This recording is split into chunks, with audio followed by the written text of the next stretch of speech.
There we It's go. probably me. Yeah, dude, it's probably me. I'm in a janky old South Philly house, and it's like five different apartments and a pizzeria downstairs, and so there's so many moving parts Sounds to like a this. great spot to be. I wanna live above a pizzeria. Yeah, well, now it's not a pizzeria anymore. Now it's a jazz cafe that hasn't opened, but they still play music, which is weird. But Oh, what are you gonna what are you gonna do? rehearsing. Re- Yeah, yeah, rehearsing with an A track. So yeah, but but yeah, man. We're just gonna get into it, dude. Fuck it, might as well, do it. Yeah, let's So do it. let's do it, dude. Welcome back to Laffy Taffy. I'm Sean Taff, your host. I am joined by my boy. Alrighty. Um, you know him, and if you don't, it's okay. You probably don't. But it's fine because I know him and I like him. Alrighty. But Agostino Zoida, my boy, how are you? I feel like I fuck up names all the time, and you are one of my friends that you have a hard ass goddamn name. Yeah, I know. But I I think know. I got it though. I think I got it. You fucked up the last name. It's okay. How do you say it? Zoida. Zoida, and I said Zolta, but what are you gonna do, dude? I don't know, What are you man. gonna do? Bro, I just did a show at Flappers in Burbank, his comedy club here in Burbank. And I'm in the green room with the hosts. I don't know what this show is going to be about today, but if you want some hosting tips, anybody out there that's a comic that wants some hosting tips, this is one that pisses me off when hosts do this. Stop going around every single comic in the fucking green room before the show even starts and getting all their credits. You don't need to do that. The comic who's next, that's who you ask their credits to. And then you don't ask anybody else until it's that comic's turn next.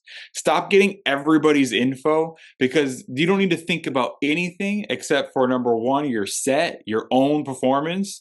Number two, who's the guy I'm bringing up next? As a host, that's what you need to know. So the host is just like going around like, what do you want me to say about you? What do you want me to say? And I always say, like, don't worry about it. Ask me later, right before I go up, right? And then, well, I just like to get it down now. Who For, cares? for what? For Who what? cares? What are you going to It, remember 10,000 things for? Just remember your jokes and the next comic you bring it up. That's it. So then, and not to mention, I got a long ass fucked up name that people can't say. So, and then I always go like, look, I don't give a shit if you say my name wrong. I don't even care if you don't say my last name. I said, just say my first name if that's easier for you, which I know my first name's hard too, but it's at least like Augustino. It's not spelled like it, but if you say August, like the month, you can at least get it out.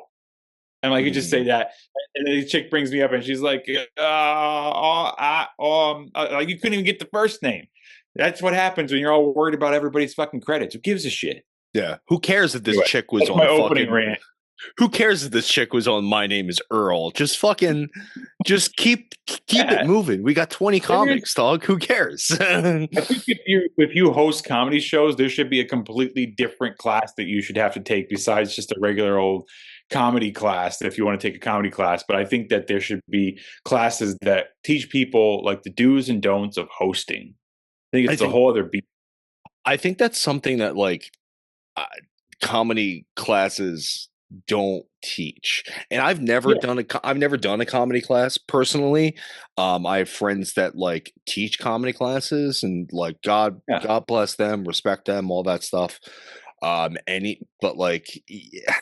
I feel like those are skills that you learn coming up doing open mics, especially hosting open mics. That's why it's so crucial for new comics to um, host an open mic.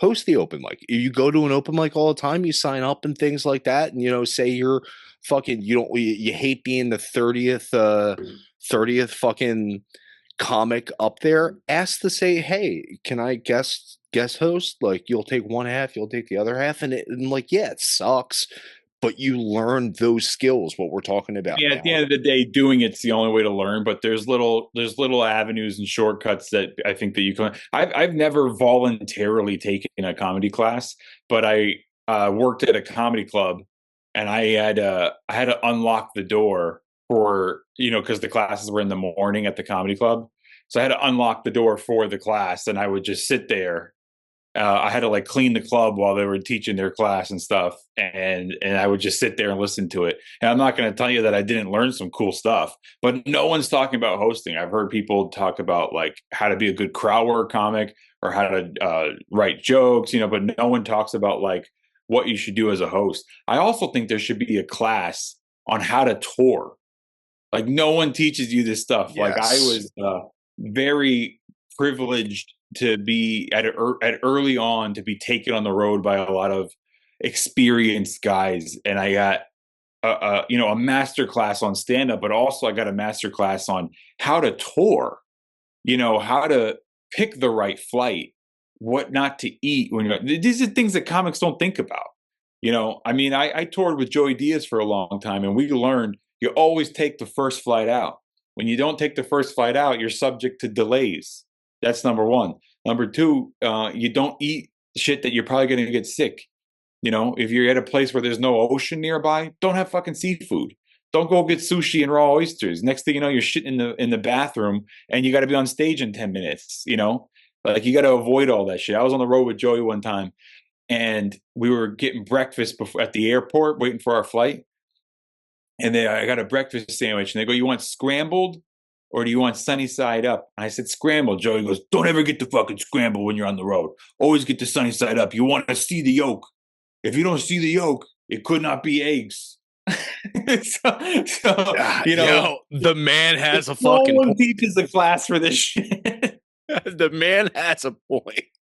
Yeah, yeah. But anyway, that's my opening rant. I didn't know what you wanted to talk about today, but just got that out of the Dude, way. honestly, I think I would talk about that for this whole entire thing. I think Yeah, that's let's talk comedy. I mean, we could talk about the fires a little bit if you want, because I'm in LA. But I've been talking about the fires yeah, for but 8 years straight. you're fucking safe though, dude. Like it doesn't matter. I Yeah. messaged or text you like a few times. I'm like, hey, are you guys okay? Are you guys all right? And you're like, I'm fine, dickhead. Shut up. No, I mean, I'm in an area where there's no current fires. We did have an arsonist start a fire the first few days of this happening in my neighborhood. I think like 4 homes burned down, and that fire was put out the same day. Today, like this afternoon, another arsonist started a fire on the side of the freeway, which is up against the mall, right? It's right down the street from my house, and people that were on the rooftop of the mall, because there's a parking on the roof, recorded the guy starting the fire, grabbed hoses from the rooftop that the mall provides, and started I mean, the civilians put it out themselves. God damn. Yeah, wild, man. That's Wild time. crazy. That's crazy. I mean, listen, dude. I'm. It's just crazy that it's zero containment of this fire, right? But right now, I understand that as of how we're speaking now, the winds are dying down, and they're Yeah, it getting has been windy. The winds are supposed to last through tomorrow. A lot of the arsonist ones, or at least the ones that have so far been proven as arsonist ones, are being put out for the most part. But like the Pasadena one's still going. The one more northern of me is like going towards Ventura County is still going. It's not as big, but the biggest fire is the Pacific Palisades, which is like I think only like 15% contained. It's huge, and it's spread over the mountain, like up to Ventura Boulevard. I don't know if you're familiar with the area, but like I'm in the valley, so there's the valley, and then there's this big mountain that's Hollywood Hills, and then the other side of that is like Hollywood. Further south is beach. The whole coast up the beach, Malibu, Pacific Palisades, like gone, on fire, and it traveled all the way to through the Hollywood Hills and hit Ventura Boulevard, the famous Ventura Boulevard, which that's the beginning of the valley, yeah. and that's where I am. So yeah, Palisades is nuts, man. But like I was saying to you before we started recording, is that if you were to ask me, my hunch is that this is all arson. I'm sure they'll never admit that, but that's my hunch with it. It does seem very convenient for a lot of things. You know, your Mayor Bass leaving happenstancely enough in an intercontinental Yeah. trip, and stuff like that. The firefighters not, getting there and getting to hydrants that have no fucking water. Um, I mean, Yeah, you guys have been reading the news about it, and like yeah, we heard. So I'm hearing that the officials knew the fire was coming like 2 days before it came.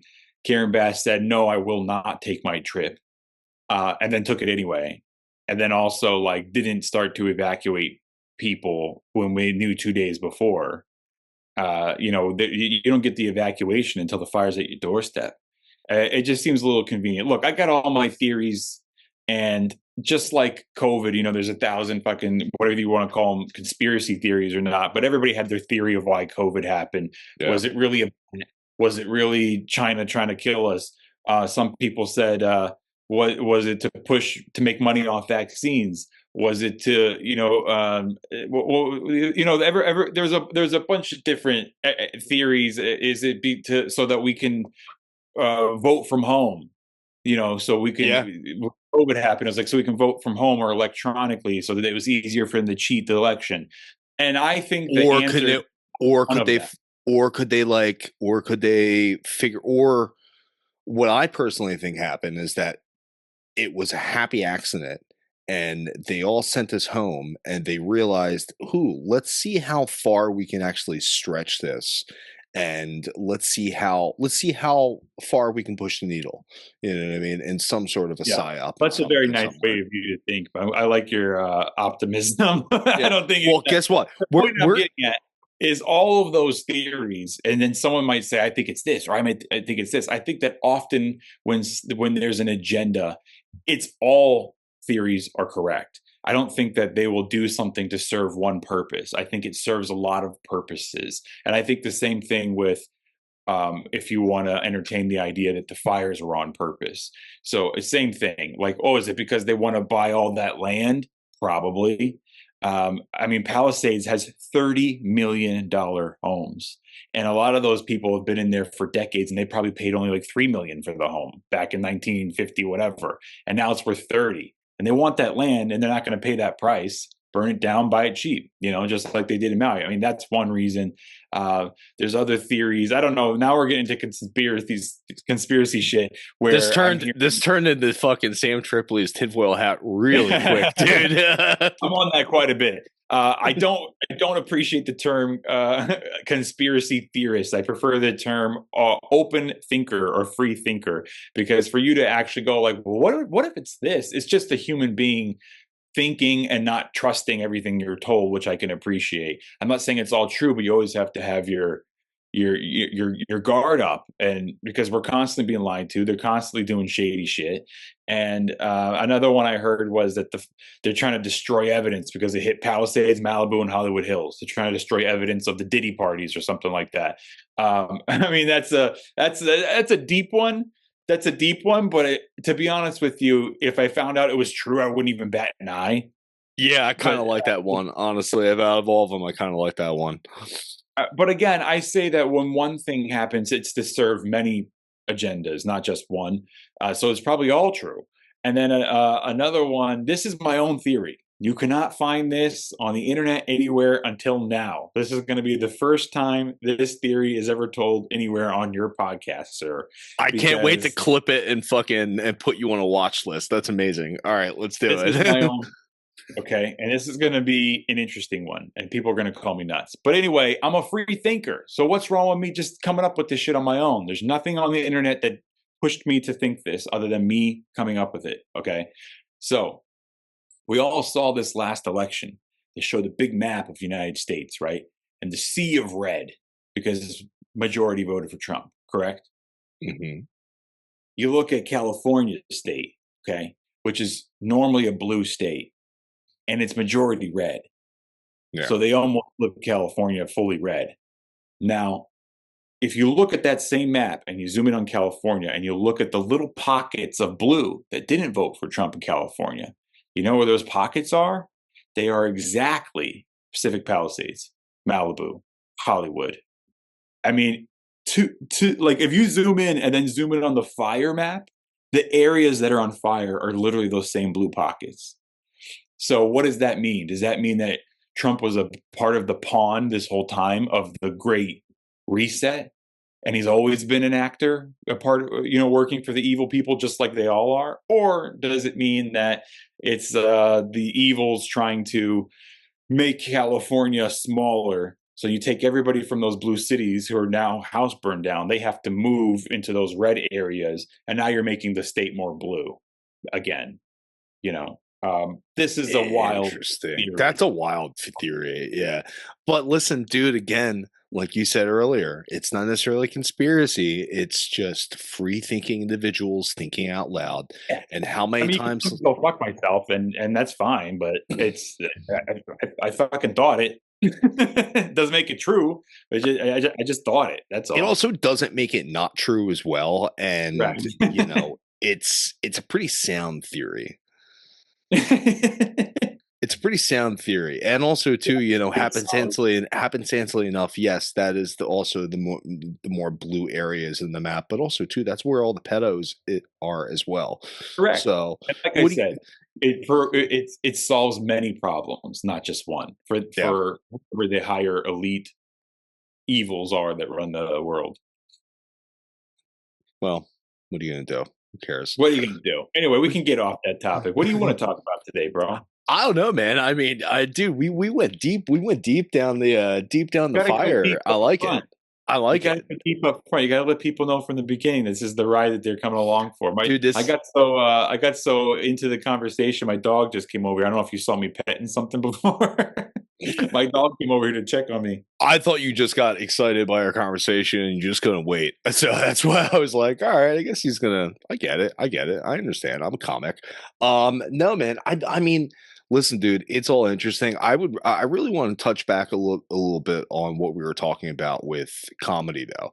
And Sure. if you're gonna tune out when we talk about this, then who cares? Go fuck yourself. We're comedians. Who gives a shit? But um this is why I love, and this is why, and this is one of the reasons why I wanted to have you on, and one of the reasons why I've tried to maintain some sort of a relationship with you, Yeah. I mean, the platonically, of podcast is course. called Laffy Taffy. We're gonna talk about comedy, guys. Exactly, dude. It's interesting what you talked about with like hosting and stuff like that, and you kind of coming up and stuff. I guess my question is, where do you with TikTok going away? And that being subsided and either turning into red note or whatever that fucking thing is, I guess where what are your thoughts on like where this crazy train's kind of going? Well, with TikTok, it's gonna affect a lot of comics that blew up because of TikTok. It maybe to some extent it won't, because if you blew up on TikTok, a lot of those people probably went over and followed you on Instagram as well if you loved you that much. So it may not affect you as much as we think. Unless you're Uh, me. None of them did, but yeah. yeah. Or even if you're, I mean, if for a guy like me, it's not affecting me at all. Um, I mean, and by the way, I have the most followers on any platform that I have is on TikTok, Yeah. but it never turned into anything for me. Like, Yeah. I mean, I got videos that have 500,000 plus views of stand-up clips. It doesn't turn into anything other than like, well, someone was sharing it, so that's nice if it got that many Yeah. views. Likes, comments, that's great.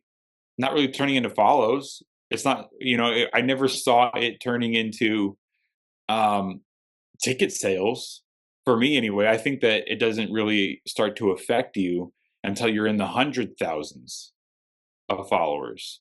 That's when really like it's going to hurt my ticket sales by this going away. Yeah. And I don't even think even in that, when you're even in that space, it even helps you at all. Yeah. You know what I mean? You If know. you're a worldwide known comic, or let's say you have hundreds of thousands of followers on TikTok, I mean, how many of them are actually in the United States? I'm Yeah. sure a majority of them are, maybe not majority, but I'm sure like a lot of them are in other countries, and those countries are not banning TikTok. I know that you can go to Canada and still have you can keep your TikTok. I work in Canada quite a bit, um, but people in Canada can still go on TikTok. I'm also hearing rumors that um, someone, probably a very rich person in the United States, is going to buy TikTok from China, which will allow it to stay here. So I've heard the theory that Kevin O'Leary is going to buy it, the guy from Shark Tank. Oh, Mr. Wonderful. I love Mr. Wonderful, dude. Yeah, Love dude. Mr. Wonderful. He's from Boston. And I also heard the theory that Elon was being offered the option to buy that as well.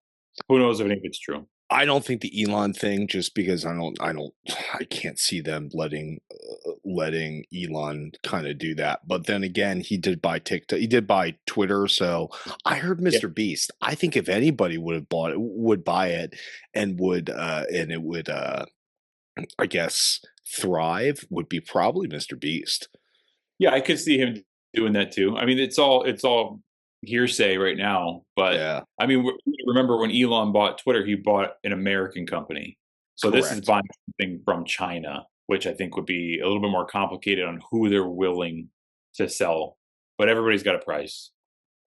Yeah, yeah, you're right. Everyone has a price, and I think this is kind of sort of close to like kind of wrestling in a way of like someone is going to come in at the 11th hour and save TikTok. And it's going to be, and it's not only going to be an American company, but it's going to have now an American story.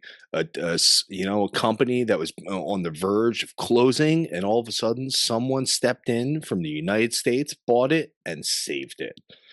So, Yeah, I, you know, but I mean, to answer your question, I don't think that so any social media platform should be relied on at all as an yeah, entertainer, as an artist.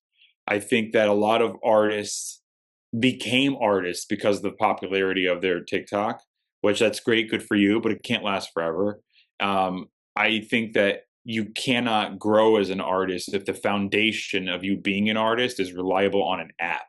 I think that if the foundation of you is an artist first, and then you were successful with social media, which every artist strive to do because that's how we sell tickets now. yeah, And that's how you make money and that's how you get popular. And every comedy club wants you to have those numbers.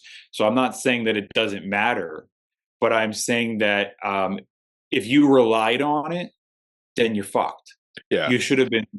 I mean, I know guys that blew up on TikTok, but I mean, I just saw a guy the other night. I'm not going to say his name, but he's got like 700 million followers. And a lot of those guys, you could like, don't put in the work as a stand up because the ticket sales come easy. But Because they're already getting yeah, everything from, yeah, they're yeah, selling out. yeah. They're selling out. And they're taking calendar work from, Yeah. I hate to use the term real comics, but I am a guy I Well, saw the other night. yeah, but dude, you're not fucking wrong, because guess what? Yes, they're not only selling out, but they're also struggling with 20 minutes.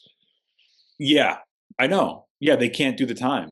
I mean, and a lot of those guys are doing well because they're bringing professional comics, say like myself or another friend of mine I Yeah, know. They'll say, open for me. And then they get a good show. We can fill the time. And then they go up there for 20 minutes and everyone's all happy they saw their TikTok star. But I was saying the guy I saw the other night when I did a show, I see him putting in the work.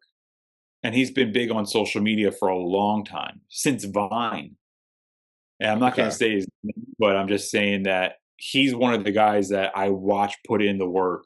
And I hadn't seen him in a while, and I saw him perform the other night, and I was like, man, he's funny. And like, it really is respecting the craft. And at the end of the day, you just got to be, you have to be an artist. And if you are blowing up on social media, you have to not like stop getting on stage and constantly trying to be better. You're never a Mhm. perfect. You'll never will be. You're never done learning or growing or topping your last bit that you wrote or last special that you filmed or Yeah, last 20 minutes you did. You always should be working to make that next level better than the last level. yeah, you're absolutely right. And that's one thing that, like, when you're like, I've noticed I'm maybe 4 pushing 5 years really kind of into this, and the bigger comedians that I see, that I generally like, that I'm like, "Oh, like, you were super funny," and stuff like that. Like, perfect example, kinda Shane is really a good example of this, because, like, Uh-huh. he's not a perfect comic, you know what I mean? But, Uh-huh. and he is somebody that'll go out there and, yeah, he'll even struggle and bomb, but at least you're struggling and bombing, doing new shit. You Yeah. know what I Well, his mean? foundation is comedy.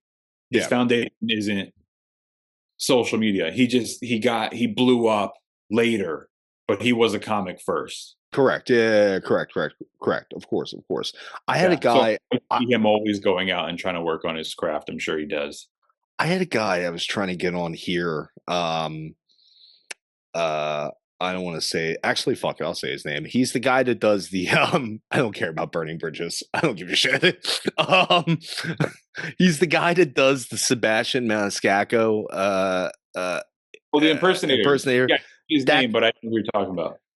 Ryan, Ray, I don't know, whatever. I was like, yeah, man. I was like, hey, dude, come on the pod, like whatever, like blibbity blah. And his whole main thing is TikTok. And he told me he's a comedian. I haven't been able to find one stand up clip from him, but it's okay, whatever. Who cares?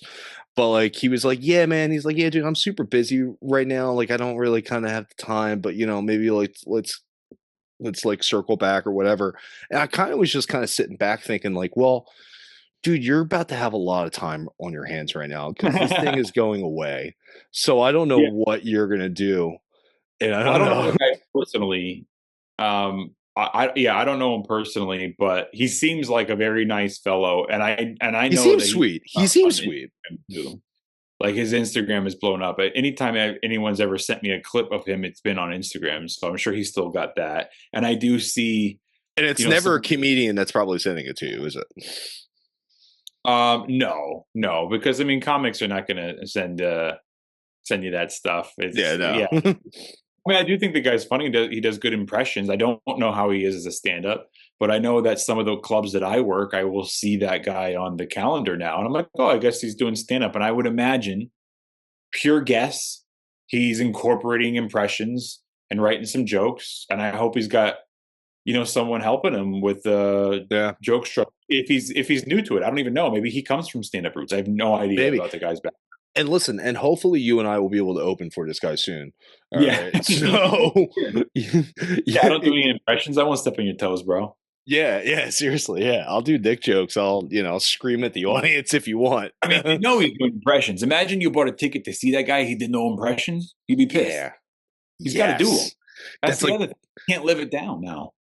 that's like paying to go see a magician and him and them just doing poetry. Yeah, that would Yeah. Well, suck. if you're an artist that became famous because of a niche, whatever it is, like you're forever that. Like you got famous for doing a character in SNL. Everyone wants to see you do that. There's probably a bunch of examples of guys that like. Probably Adam I'm Sandler probably comes in mind, right? I think at this point he's outgrown that because he's proven what he can do. But yeah, if he didn't go out there and play songs, Yeah. that might have been what you were looking forward to see. Yeah. Not me, But for the but time, but for that time though, imagine being an yeah, SNL fan at that time, seeing Sandler on SNL and then going to go see him at a performance and he didn't do a little bit of he'd be fucking yeah. pissed. I think another really good example is Russell Peters. So Russell Peters blew up from doing his like coming from an Indian family routine. Mhm. A lot of his material is about that, and then his material has since been about all the languages that people speak and how the accents sound. Like that's kind of like been he's huge on. And when he sells out arenas around the world, and it is a lot of people of all these different ethnic groups that just love him for that. And I've been in a green room with him once where he was talking about how, because he's like a comic foundation, okay? Mhm. He was talking about how like I just want to be a comic, and sometimes I want to talk about real shit that's on my mind, and people just want to see me talk about like my Indian mother or people in China talk like this, and if you don't do it, you kind of have to do it. But I've heard him talk like that, and then I've also seen him lately like doing more like, hey, I'm just a stand up, you know? Yeah. Yeah. And people hate that. That's the interesting thing about comedy versus like music. Music, they want you they you want to see Jimmy Eat World do all their hits. But if you go to a Yeah. comedian and like, yeah, maybe you want to see, I don't know. Maybe I guess Bert is maybe a good example of a comedian that does that same joke, the machine joke, all I that want to stuff, hear him because do the people want machine to, yeah, joke. because people want to hear, Mhm. yeah, yeah. But 9 times out of 10, you're not going to hear the same, shit. You know what I mean? Unless it's Jerry Seinfeld, Yeah. Yeah. which Well, that's the thing. all respect. It's true when you go see a band. I have seen Jimmy Eat World live, and I loved you. I loved you. This is gonna be the name of this episode. I loved you. they did some, they played like some hits and stuff, and they did some new stuff too, and it was great. But yeah, with music, you want to go and you want to hear the songs that you know. But with stand up, it tends to be like because it's a joke. A joke usually relies on a surprise, or you don't know it's coming. It's a bigger laugh if you don't know it's coming. Hmm. So if you go see the same guy, more than once, and he's doing the same jokes, you might go like, "Ah, that guy's act was exactly the same as last year." Unless there was like one bit you were hoping that he did, okay, and then I liked it. You know what I mean? But if you go see the guy do the same exact act, you don't want it. So it's like, what do you want me to do? Do you guys want me to do your favorite one? I can't do everybody's favorite one, and I got to constantly be writing and growing as an artist. So what do you want me to do? So you got to, I think, at some point, just not care what the audience wants and do you, which is to keep growing as an artist. And then at the end of the day, when you get those fans that come just to see you do that one thing that they like seeing you do, they're not true comedy fans. They're TikTok fans. They saw something online and I love this, and they probably were never a fan of stand up until someone started sending them your stuff. Because you talk about Asians, or because you talk about Filipino, or you talk about whatever it is that you're like, oh, I really register with this, and you start sending it to everybody that would register with it. And so those people weren't stand-up fans, and so now they want to go see you just do that. But if you were a stand-up fan, you probably already know about that comic and all his other work you Yeah. know Yeah. It is really cool to see uber duper stand up fans.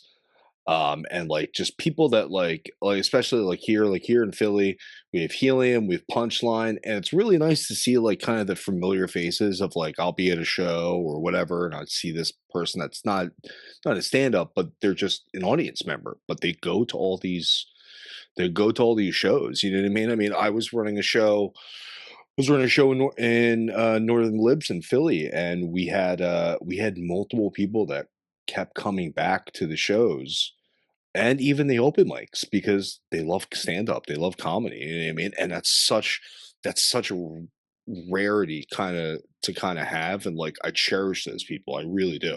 To stop what you're yeah. doing on a Thursday to go support, you know, uh, you know, small artists. You know what I mean? Yeah, It's great. I think that you should. I was just listening to, lately I've been listening to these old CDs, and I discovered these like back in the early 2000s before I was a comic. And it's a guy named Larry Wilde. And Larry Wilde was writing a book about comedy. He was a comic himself. And if you guys want to go look these up, it's great. And to write his book, he was interviewing all these legendary comics, and he was recording them, and then later on released the actual recordings on CDs. And it's like, dude, it's like listening to podcasts before there were podcasts. It's unbelievable. So I used to listen to the Jerry Lewis one before I was a comic, and then I've recently found the rest, and I've been listening to them. And I was just listening to Phyllis Diller's, which I think might be my favorite one so far. She was awesome. She had a great interview, and she was saying something. She was saying a lot of things that just resonated with me so much. But she was saying that a lot of the audience don't want to see a comic they don't recognize, and when they want to see someone that they know because they're famous or something like that. And she was saying, like, why can't we take the artist at face value? Like, I'm sorry I don't know this person, but let me, don't just like who the media told you to like. And we've always dealt with that. And I think from back then, whatever it was, 50s, 60s, 70s, it was like, who's allowed to be on TV? That is who they're telling you is funny. Who's allowed to be in movies? And nowadays, who Netflix decides that they're going to give a special to? That's media in your face. It's access to you. So that's who you are being told is funny, rather than, but she was saying, like, why can't you just go out to a comedy club and feel refreshed by a new face you don't know, and just watch the person and decide on your own if you think they're funny? Why do you have to have the media shove in your face who they think is funny? And I think that, people should, if you like comedy or if you like to be entertained, don't just fall for who's got the most followers or oh, you don't have a Netflix special? Who gives a fuck? That's because Netflix thinks that's funny. Like, what do you think is funny? Go out and broaden your horizon. That song's on the radio, so you like that artist. But have you ever gone out to a nightclub and listened to, some singer or a band or something like that you didn't know, and maybe they're fucking dope? You go to a concert and the headliner is Jimmy Eat World, but you don't know those two guys before the openers, so you just go get your beer and stuff, or you get there late, or we just want to catch the headliner. But you know how many times I've gone to a concert and I see the opening act and I'm like, these guys are great. I downloaded their album right there. Yeah, yeah.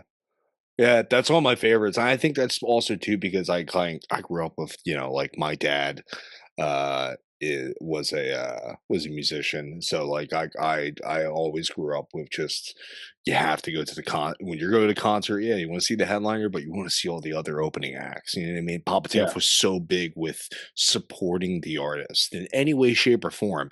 Even if yeah, it was like things like we were leaving the club or whatever, and they had all their equipment and by eh, by the grace of God, this old man would be like, my dad would be like, Sean, go help them. I'm like, I'm not gonna get into this fucking creepy people's yeah. van to help them put in an amp, but fine, I'll do it.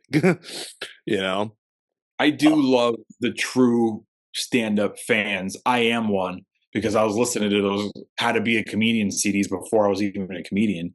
I mean, I've always been a stand-up fan, but I love true stand-up fans because they're not just relying on, whoever someone told them to watch, And I'm a big stand-up nerd, so I love it. I see that you don't have the I'm paid version. I know I do. Actually, funny enough, Oh, you didn't it have to says call me three and a cheap, half but I minutes left. do. I know. I actually do, but for some reason it didn't register. I specifically before our conversation, I was like, let me make sure this is updated, and I paid it. And guess what? Zoom just Yeah. took Well, Zoom do you just took want to? Zoom took my money. Zoom took my money and and ran with it. You Um, got 3 minutes left. Do you want to ask me any other question, or do you want to end this and then call me? We just do a new one, or yeah, let's here. together? Let's kind of I mean we have a few minutes. Is there where are you coming next actually? So you're traveling all around. Where are you going? What's the next I got some spots for you, dates. Papa? I got some Yeah. dates coming up. January 31st through February 2nd. I will be in Laughlin, Nevada, at the Edgewater Casino. And then after that, Sacramento for Valentine's Day. The day after Valentine's Day, I got to jump on a flight to your neck of the woods. Actually, I'll be in Philly. I'm doing the Parks Casino with Diaz, Oh, that's and then dope. yeah, and then I'm going to spend a little time in New York that week and do some spots and work the New York circuit because the following weekend I will, which is the 21st and 22nd, I'm in Boston, Massachusetts. There's no reason for me to go back home. I'm just going to stay in the East Coast for the whole week. Oh hell yeah, dude! Yeah, man, I'd love to see you when you come to Philly. Seriously, and I'll also try to put you in touch with some people in New York and shit like that if I Yeah. can. If you got any Yeah, shows in Philly, even I might stay there an extra day because I got my schedule's open yeah, from the 16th through the 21st. I could spend it more in Philly. I could spend it more in New York. I can bounce around. yeah, yeah, yeah. Let's work it out. Yeah, yeah, definitely, definitely. Let's work it out. Yeah, I guess here. Why don't we do this? We'll kind of we'll kind of wrap this up, and then and then I'm gonna give you, and then let's hop on another one, and we'll send that over to Patreon. So just subscribe to Patreon and and kind of we'll continue the conversation at least on that end. If you got time, right? Yeah, sure, a little while. Perfect. Perfect, man. What's we're gonna I'm gonna put all the I'm gonna put all the links and stuff like that below, but where can all the people find you? TikTok TikTok, for a Blue few more Sky. days is at Augustino Comedian. Instagram's the best though. It's just my name, Augustino Zoida at Augustino Zoida, and I got a brand new special that dropped too, so you can find the links on my Instagram. Perfect. And I'll attach all the links and stuff like that. But my boy, I love you. Thank you so much for coming on. Follow us back on Patreon and we'll continue this. And dude, you're the man. All righty. Stay laffy, stay taffy. I don't even know, dude. I don't even know even how to end this, but fuck it. Who cares? Bye.